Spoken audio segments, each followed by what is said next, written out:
Najiha. Saya di sini sebagai divisi acara yang bertugas untuk menyusun acara dalam program sosialisasi tentang disabilitas pada anak sekolah dasar. Tugas saya dalam tugas ini adalah sebagai seorang humas, yang mana saya sudah mengurus perizinan dari jurusan lalu menyampaikannya kepada sekolah terkait, sekaligus meminta izin kepada sekolah untuk melaksanakan program di sekolah tersebut. Di luar itu semua, saya juga menggagaskan ide tentang sekolah inklusi. Saya juga mencari SD yang pas untuk dijadikan lokasi dan juga membantu teman-teman untuk membuat kerangka model kegiatan sekolah inklusi.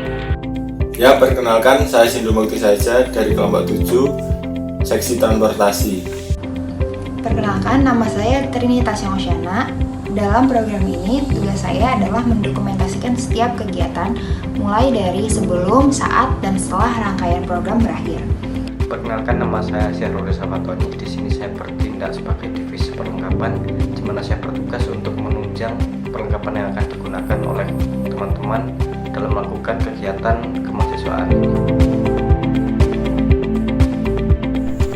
Pada tahap discovery ini, kita akan menjelaskan tentang bagaimana cara kita untuk menyelesaikan tantangan dan juga pada siapa kita akan berbicara atau objek yang akan kita temui.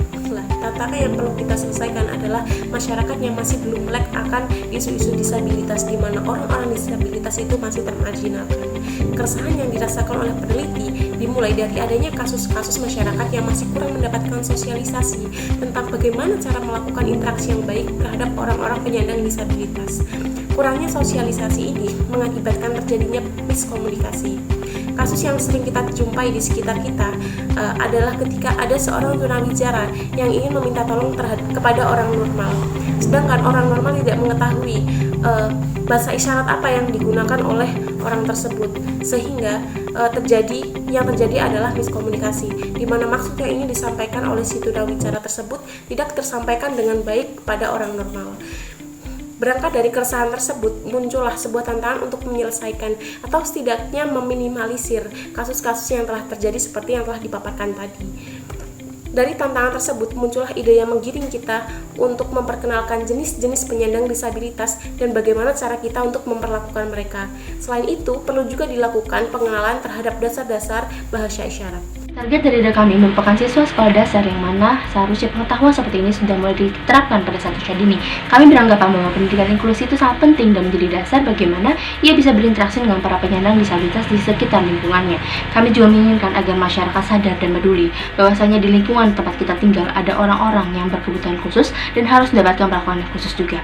Berangkat dari ide ini, kita memilih untuk mengamati sekolah dasar yang berada di sekitar kampus Universitas Brawijaya, yaitu SD Negeri Ketawang Gede. Menurut informasi, mereka mempunyai 15 orang anak yang berkebutuhan khusus dan bersekolah di sana.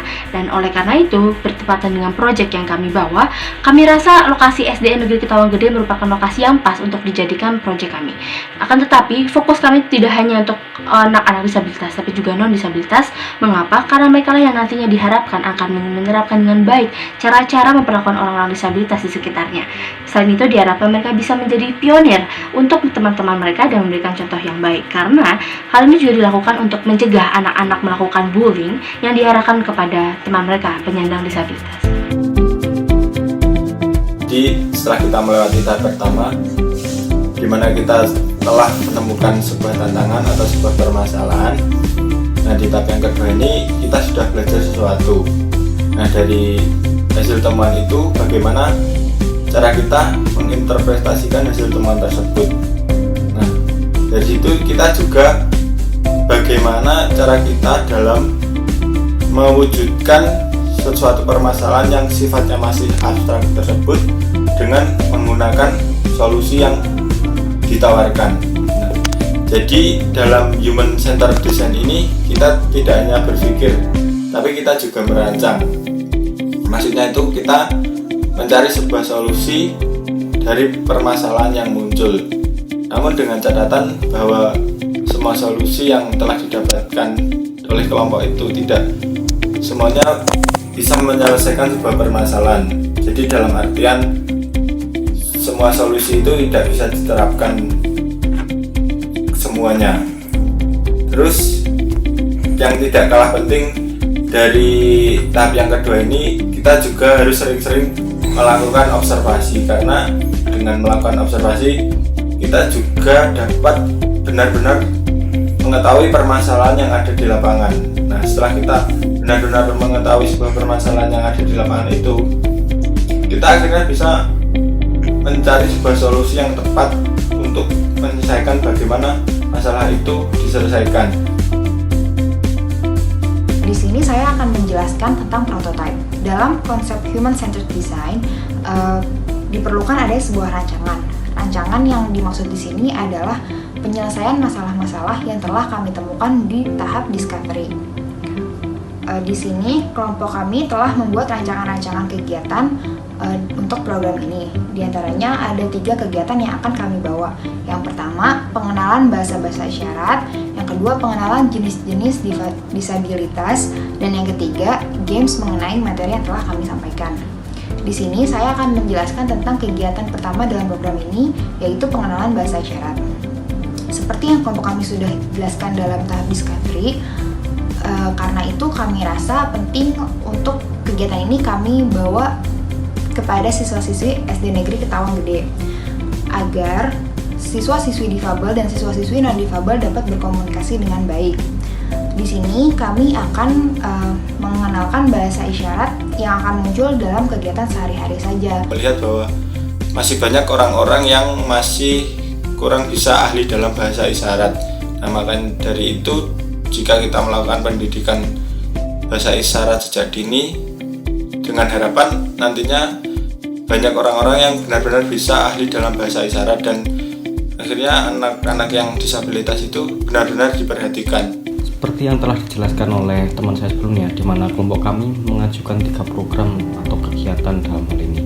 Yang pertama adalah pembelajaran bahasa isyarat, kemudian yang kedua adalah penjelasan mengenai jenis-jenis disabilitas. Untuk jenis-jenis disabilitas sendiri ada 4, yaitu yang pertama adalah disabilitas fisik, kemudian disabilitas intelektual, disabilitas mental, dan juga disabilitas sensorik. Jadi tujuan kami untuk mengenalkan disabilitas ini adalah agar anak-anak dari SD Ketawang Gede 2 mengetahui tentang jenis-jenis disabilitas. Dengan itu maka anak-anak SD Ketawang Gede dapat memperlakukan teman-temannya yang disabilitas dengan sesuai, karena masing-masing jenis disabilitas itu berbeda cara memperlakuannya.